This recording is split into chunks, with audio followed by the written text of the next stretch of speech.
Hi friends, welcome to our channel.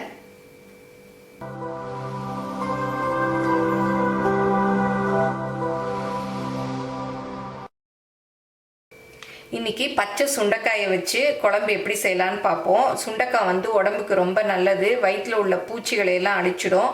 அதோடு இல்லாமல் iron சத்து நிறைஞ்சது. அதனால அனிமிக்காக இருக்கவங்கெல்லாம் சுண்டக்காய் சாப்பிட்டோம்னா அயன் சத்து நல்லா கூடும். இப்போ எப்படி செய்யலான்னு பார்ப்போம். நீங்கள் என்னுடைய பொருட்களை வாங்கணுன்னா கீழே வர்ற வாட்ஸ்அப் நம்பரில் ஒரு ஹாய் போட்டிங்கன்னா எல்லா டீட்டெயில்ஸும் வரும். அதை பார்த்து உங்களுக்கு என்னென்ன பொருள் வேணுமோ அதை நீங்கள் ஆர்டர் பண்ணி வாங்கிக்கலாம். இதுக்கு வந்து நான் பிஞ்சு சுண்டக்காய் தான் எடுத்திருக்கேன். முத்தலாக இருந்தால் எடுத்து நீங்கள் வத்தல் கூட போட்டுருங்க. பிஞ்சு சுண்டக்காயில் வச்சா தான் குழம்பு நல்லா டேஸ்ட்டாக இருக்கும். அதுக்கு வந்து நான் ஒரு 20 சின்ன வெங்காயம் உரித்து வச்சுருக்கேன், 20 பல் பூண்டும் உரித்து வச்சுருக்கேன், கொஞ்சம் கருவேப்பிலை, அப்புறம் ஒரு மீடியம் சைஸ் தக்காளி, அப்புறம் மஞ்சள் பொடி, சாம்பார் பொடி, அப்புறம் ஒரு பெரிய நெல்லிக்காய் அளவு புளிக்குழம்பு. எல்லாத்துக்குமே வந்து புளி நிறையா ஊற்றணும். அதுவும் இது கசப்பு இருக்கும், அதனால கொஞ்சம் புளி ஊற்றினா தெரியாது. பெரிய நெல்லிக்காய் சைஸ் அளவு புளி ஊற வச்சுருக்கேன். சுண்டைக்காய் வந்து நீங்கள் இந்த மாதிரி நறுக்கிறதுனாலும் நறுக்கிக்கலாம். ஆனால் கொஞ்சம் நறுக்குனா கையெல்லாம் கருத்து போயிடும், அப்புறம் ரொம்ப டைமும் எடுக்கும். இந்த மாதிரி நறுக்கிற சுண்டைக்காயெல்லாம் வந்து மோர் தண்ணியில் போடணும், இல்லாட்டி வந்து கருத்து போயிடும். கொஞ்சமாக மோர் ஊற்றி நம்ம வாழைத்தண்டுலாம் நறுக்கிறோம் இல்லையா, அதே மாதிரி தான் கருத்து போயிடும். வாழைப்பூ, வாழைத்தண்டு அந்த மாதிரி. இந்த மாதிரி சுண்டைக்காயெல்லாம் தட்டில் வச்சுட்டு நச்சிங்கன்னா ரொம்ப ஈஸியாக இருக்கும். லைட்டாக இந்த சுண்டைக்காய் குழம்புக்கு நல்லெண்ணெய் தான் ஊற்றணும். நான் வந்து இந்த கரண்டியில் 3 கரண்டி அளவு எண்ணெய் ஊற்றிருக்கேன். புளிக்குழம்புக்கெல்லாம் நல்லெண்ணெய் தான் ஊற்றணும், நிறைய ஊற்றினா தான் நல்லாயிருக்கும். இப்போ எண்ணெய் காஞ்சிருச்சு. கடுகு கொஞ்சம் போட்டுக்கலாம், அப்புறம் உளுத்தம்பருப்பு,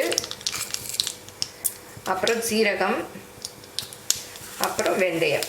வெந்தயம் தான் நல்லா வாசம் கொடுக்கும். வெந்தயம் கொஞ்சம் ஒரு 1/4 டீஸ்பூன் அளவு போட்டுக்கோங்க. அப்புறம் பெருங்காயமும் நல்ல ஒரு 1/4 டீஸ்பூன் அளவு.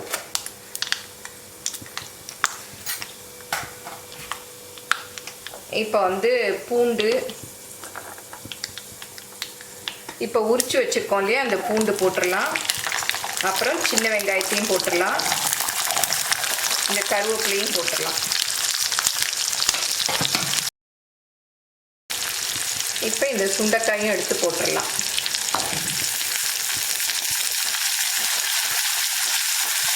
இதை நல்லா வதக்கி விடலாம்.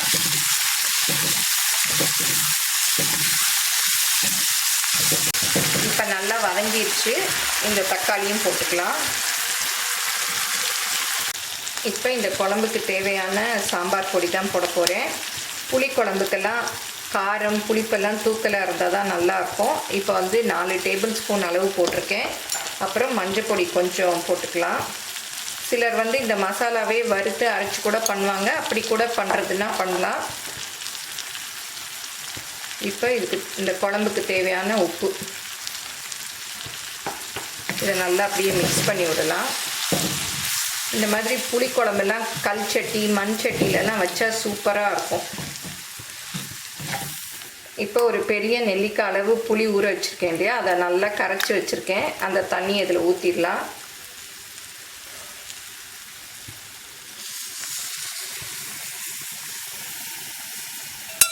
இந்த புளியிலே இன்னும் கூட கொஞ்சம் தண்ணி ஊற்றி நல்லா கரைச்சி ஊற்றிடலாம்.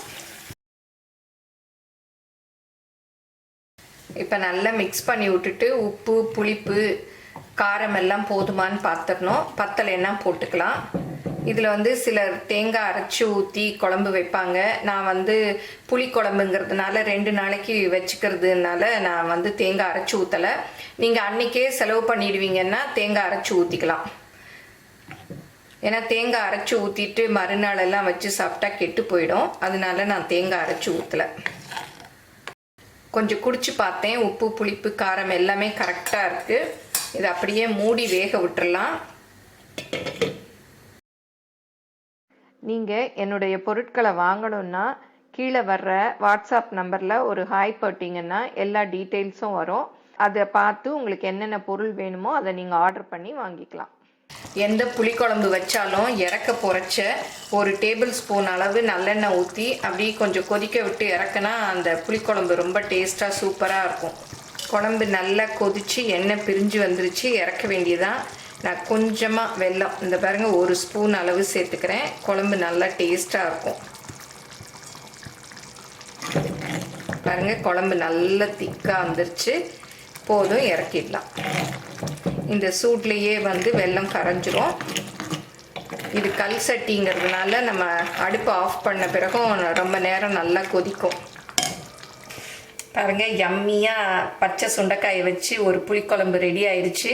இந்த குழம்பு அவ்வளோ டேஸ்ட்டாக இருக்கும். சுடுற சாதத்தில் நெய் ஊற்றி இந்த குழம்பு ஊற்றி சாப்பிட்லாம், இல்லை நல்லெண்ணெய் ஊற்றி இந்த குழம்பை ஊற்றி சாப்பிட்லாம், சூப்பராக இருக்கும். தயிர் சாதத்துக்கு தொட்டுக்கிறதுக்கும் நல்லாயிருக்கும். இது தேங்காய் போடாமல் செஞ்சுருக்கிறதுனால இதை ஃப்ரிட்ஜில் வச்சு நம்ம ஊறுகாய் மாதிரி கூட யூஸ் பண்ணிக்கலாம், நல்லாயிருக்கும் தயிர் சாதத்துக்கு கொஞ்சம் கொஞ்சம் தொட்டுக்கிறதுக்கு.